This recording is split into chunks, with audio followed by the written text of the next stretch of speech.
So today we're just going to be talking about something super weird, which is the teeth in neuro ophthalmology. And so there are some things that are odontogenic. And the reason you need to know about it is because the teeth are very close to the maxillary sinus, and the maxillary sinus very close to the orbit. And some of the nerves that are running to the teeth can send the signal back or carry with them tumor or infection perineurally back to the pterygopalatine fossa, which is kind of a subway station where all the lines converge, and then head right upstairs into the inferior orbital fissure or on the maxillary division of the trigeminal V2 through foramen rotundum into the cavernous sinus. So you need to know a little bit about the teeth. And so when we have teeth problem, the ones that come to us in neuro-op is going to be the upper teeth, because the lower teeth in the mandible, those don't really come to me because the jaw is so far away from the orbit. So usually it's the upper teeth, and when it's not really these front teeth, the central incisors or the lateral incisors or the canines, those aren't the teeth that come to me. The teeth problems that come to me are the upper and back molars. So the back teeth in the upper jaw is the type of problem, usually infection. So they have a root, and the infection gets up into the tooth root and forms a dental abscess.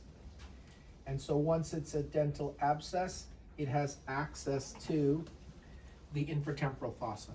So once you're in the infratemporal fossa, we can have the infection travel to the pterygomandibular space or the pterygopalatine space. And the pterygopalatine fossa is sometimes very difficult to visualize.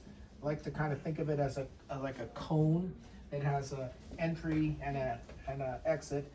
Into the nasal cavity is the sphenopalatine foramen, and the fossa is the pterygopalatine fossa. So it's a combination of the pterygomaxillary. Pterygomaxillary is the entry site behind the maxillary sinus. The pterygopalatine fossa is inside there, and then the sphenopalatine, which means things that can come from your teeth or your maxilla or your midface or from your palate can end up in the pterygopalatine fossa. And because that's like a subway station that has different routes that can travel to different parts. And so you can go to the nasal cavity, you can go upstairs through the inferior orbital fissure and have direct access to the orbit. You can affect the trigeminal V2, and that can carry perineural on the maxillary nerve right into the brain, into the cavernous sinus via the foramen rotundum. And the reason that's important to know about this pterygopalatine fossa is it can come to ophthalmology.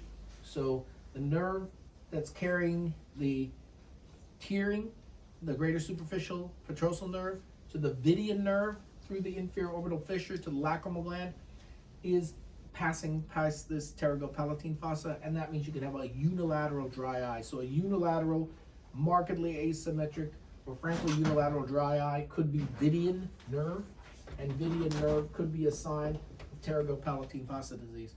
And so we need to know a little bit about the ENT cancers that can affect the pterygopalatine fossa. That's adenoid cystic carcinomas and squamous cell carcinomas of the head and neck. And once it gets access to the pterygopalatine fossa, it has access both into the intracranial cavity and to the intraorbital through the fissures, the inferior orbital fissure or the foramen rotundum. And that perineural spread can happen with all different types of cancers, not just adenoid cystic carcinoma, but lymphoma, and also cutaneous cancers like basal cell carcinoma or squamous cell carcinoma in the V2 distribution on the cheek.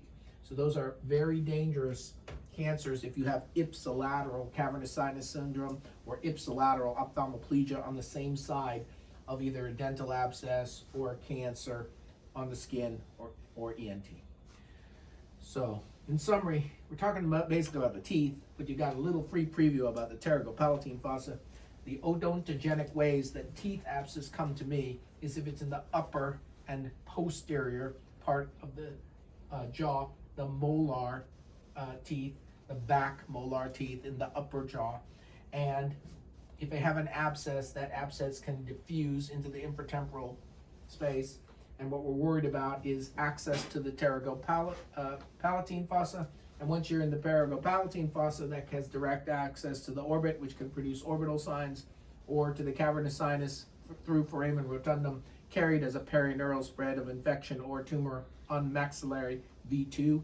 And so we're going to be worried about ophthalmoplegia, cavernous sinus syndromes, and orbital apex syndromes in patients who have upper molar dental abscesses.